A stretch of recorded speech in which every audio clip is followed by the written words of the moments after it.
Hello people, good evening. Welcome to my channel Andhra అమ్మాయి తెలంగాణ కోడలు. So ఈరోజు స్నాక్ వచ్చేసి చపాతీ నూడిల్స్. సో ఫస్ట్గా దీనికోసం మనం ఒక ఆనియన్ అండ్ క్యాబేజ్ అనేది తీసుకున్నాము. ఈ రెండు మనము చిన్న చిన్నగా కట్ చేసుకొని పక్కకు పెట్టేసుకున్నాము. ఓకే, అండ్ చపాతీ పిండి నేను ముందుగానే కలిపి పెట్టుకున్నాను. సో మళ్ళొక్కసారి మంచిగా కలుపుకొని చపాతీ రౌండ్గా చేసుకుందాం. ఓకేనా. సో చపాతీ పిండి కలపడం ఆల్రెడీ మీ అందరికీ తెలుసు కదా.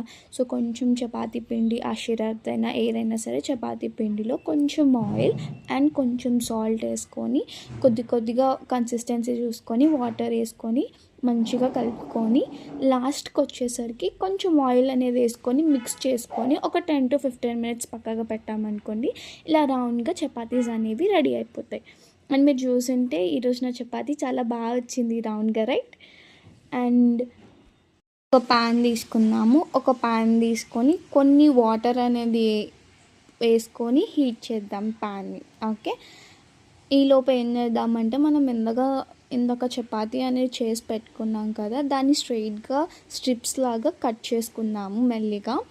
లైక్ మన ఇష్టము, ఏ షేప్ కావాలంటే ఆ షేప్. నేను నూడిల్స్ చేద్దాం అనుకుంటున్నాను కాబట్టి స్ట్రైట్గా స్ట్రిప్స్ అనేవి లైన్గా కట్ చేసుకుంటున్నాను. ఇది మీకు పాస్తా లాగా కావాలనుకుంటే మీరు ఆ షేప్లో చేసుకోవచ్చు.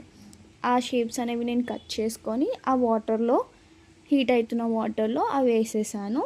అవి వేసాక కొంచెం సాల్ట్ అండ్ కొంచెం ఆయిల్ అనేది వేసుకొని ఒకసారి మిక్స్ చేసుకుందాము. మిక్స్ చేసుకొని ఒక 10 to 15 minutes అనేవి అవి బాయిల్డ్ అయ్యేలాగా చూసుకుందాం. బాయిల్ అయ్యాక మనం ఒక గరిటతోని పక్కకు తీసేసుకున్న తర్వాత మళ్ళీ ఒక ప్యాన్ అనేది పెట్టుకొని దాంట్లో కొంచెం ఆయిల్ అనేది వేసుకుందాం. నాకు అన్ని 3 times చేయడం అలవాటు, అందుకు ఒక 3 times పోసాను అనమాట ఆయిల్ కొంచెం హీట్ ఎక్కాక ఇందాక ఆనియన్స్ అండ్ క్యాబేజ్ అనేది కట్ చేసి పెట్టుకున్నాం కదా, ఆ రెండు మనం అందులో వేసేసి ఒకసారి కలుపుకొని ఫ్రై అయ్యేలాగా చూసుకుందాం.